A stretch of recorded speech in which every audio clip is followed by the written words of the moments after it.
நம்ம நம்ம நாட்டோட வார்ஸ் அது வந்து 1947 இன்னைக்கு வர நம்ம யார் யார் கூட சண்டை போட்டுருக்கோம், எப்படி சண்டை போட்டுருக்கோம், ஏன் சண்டை போட்டுருக்கோம், யார் ஜெயிச்சிருக்கான்னு நம்ம பேச போறோம். Welcome to Kamal's learn and play. நம்ம ஃபர்ஸ்ட் ஆரம்பிக்கும் போது 1947 செப்டம்பர்ல தான் ஃபர்ஸ்ட் போர் நம்மளுக்கு ஆரம்பிச்சது. நீங்க நினைப்பீங்க அது யாராவது வெளியூராக்கணும், இல்லை, அது பாகிஸ்தான் தான். பாகிஸ்தான் வந்து நான் தான் ஒரு நாள் முன்னாடியே சுதந்திரம் வாங்கிட்டேன், நான் தான் பெரியவன், அப்புறம் எனக்கு தான் காஷ்மீர் சொந்தோடு சண்டை போட்டாங்க. ஆனால் இந்தியா வந்து ரொம்ப சக்தி ஆயிடுச்சு. அதனால அது சுதந்திரம் வாங்கின உடனே ஒரு உலக சக்தி ஆயிடுச்சு. அதனால ரஷ்யா, சைனா அப்படின்னு நாடுகள்னா இந்தியாவுக்கு சப்போர்ட் ஆகி பாகிஸ்தான் தோத்துட்டு அதுக்கு இப்போ நம்ம சீக்கிரம் ஃபாஸ்ட் ஃபார்வர்டா நம்ம 1962க்கு வந்துட்டோம். 1962ல வந்து என்னன்னா சைனாக்கும்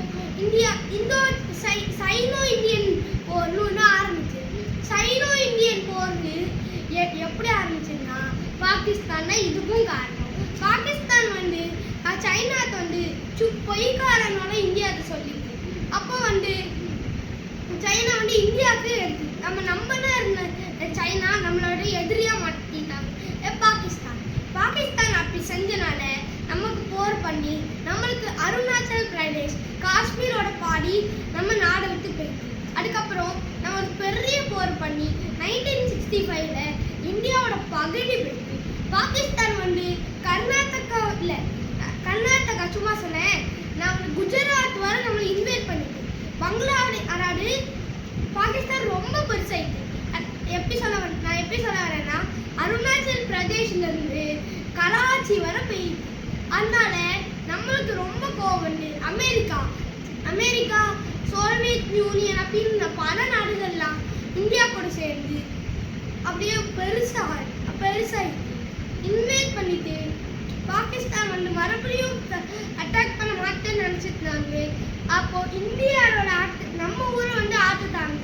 ஜெய் ஹிந்த் அப்படின்ட்டு நம்ம வந்து ஊரை அட்டாக் பண்ணுறோம். அப்போ வந்து நேபாளும் பூட்டானும் சைனாலன்னு சுதந்திரம், சிக்கிம்னு ஒரு புது ஊர் வந்துட்டு, ஸ்ரீலங்கா வந்து இந்தியாவுக்கு சுதந்திரம் வாங்குது, பாகிஸ்தான்ல வந்து பங்களாதேஷ் போயிட்டு, சைனா வந்து போரில் ஜெயிச்சிருக்கு.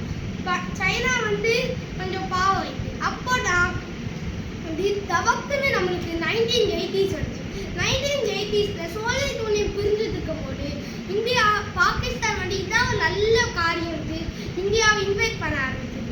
அப்படின்னாலுமே இந்தியாவுக்கு இன்னும் சக்தி இருக்குன்னு தெரியாது. இந்தியா யாரோட சப்போர்ட்டும் இல்லாம யூஎஸ்ஏவோட சந்தோஷத்துக்கு மட்டும்னாலேயே அது ஜெயிச்சிருக்கு. அதுக்கப்புறம் நமக்கு சீக்கிரமா 2000 வந்துச்சு. 2004ல மும்பையில் அட்டாக் ஆனிச்சு. அப்போ பாகிஸ்தான் வந்து டெரரிசமா ஜெயிக்கலாம் இருந்துச்சு.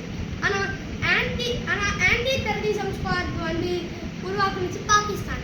ஆனால் இந்தியா வந்து டெரரிசம் அட்டாக் பண்ணிட்டாங்க. ஆனால் நம்ம ஊரில் அமரம் படம் வந்துச்சுல, அது அந்த ஸ்டோரி மாதிரி தான் ஒரு 1000 ஸ்டோரிஸ் ராணுவ வீரர்கள் பட்டியல் நடக்குது. அந்த ஸ்டோரிஸுக்கு நம்ம அந்த ராணுவ வீரர்களுக்கு தான் நம்ம தேங்க்யூ சொல்லணும். அதுக்கு இங்கே ஹேஷ்டேக் ஜெய் ஹிந்த் பாரத்னு உங்கள் டிஸ்கிரிப்ஷனில் போடுங்க. அப்போ நம்ம ஷேர் பண்ணி உங்களுக்கு அப்படியே சப்ஸ்கிரைபும் லைக் பண்ணிடுங்க. ஒரு நிமிஷம் கட் பண்ணுங்க. ஏன் நிறைய பேர் வந்து நம்மளோட வீடியோ சப்ஸ்கிரைப் பண்ண மாட்டேங்கிங்க? நீங்கள் சப்ஸ்கிரைப் பண்ணலைன்னா நம்ம வீடியோ போடுறத நிறுத்தி நம்ம யூடியூப்லேருந்து ரிட்டையர் ஆகிடுவோம். அப்படிதான் உங்களுக்கு இன்னும் இந்த மாதிரி ஃபேக்ட்ஸ்லாம் தெரியாது. அதனால நீங்கள் சப்ஸ்கிரைப் பண்ணியே ஆகணும். சரி உங்களை மன்னிச்சிடுங்க, நான் உங்களை ரொம்ப பேசிட்டு நான் திருப்பி வீடியோ போடுறோம். 2005 ஆகணும் உடனே. அப்போ பாகிஸ்தான் டெரரிசமா ஜெயிக்கணும்னா 2011ல இது பாகிஸ்தான் மறுபடியும் போற ஆரம்பிச்சது, இந்தியா ஜெயிச்சது. ஆனால் இது வந்து இந்தியா ராணுவ வீரர்களை அனுப்பவே இல்லை. பாகிஸ்தான் எத்தனையோ ராணுவ வீரர் அனுப்பினாலுமே இந்தியா குண்டுகளை கூடி ஜெயிச்சது. இந்த 2025ல இந்தியாவோட first operation Pakistan operation Sindoor. Sindoor வந்து அந்த சிந்தூரோட பொட்டு வந்து எழுதிக்கிறது நம்மளோட சிந்து ராணுவ வீரர்கள் பாகிஸ்தானால இறந்ததோட அது அந்த அந்த குங்கும பொட்டு தான் ஆப்ரேஷன் சிந்தூரோட. ஆப்ரேஷன் சிந்தூருக்கு நம்ம ஊருக்கு ரொம்ப தவிச்சாங்க. பாகிஸ்தான் வந்து ஆன்ஸ்தி சித்தார் வர போனது இந்திய நாடு வந்து அடிச்சுது. அப்படின்னா அதனால இந்தியா வந்து நல்லா ஆர்கனைஸ் பண்ணி ஒவ்வொரு சக்தி வாய்ந்த பாகிஸ்தான் பக்கத்துக்கு இடங்களை குண்டு போட்டு இந்தியாவை ஜெயிக்க வச்சுது. ஆனால் இது வந்து எப்படி முடியுதுன்னா யூஎஸ்ஏனால. ஏன்னா சீக்கிரத்தான ஒரு இது யூஎஸ்ஏக்கும் பாகிஸ்தானுக்கும் சீக்கிரம் கான்ஸ்டிடியூஷன். அப்போ பாகிஸ்தான் கேபிட்டல் ஆன உடனே இந்தியா வந்து கம்யூனிசம் ஆயிடுச்சு.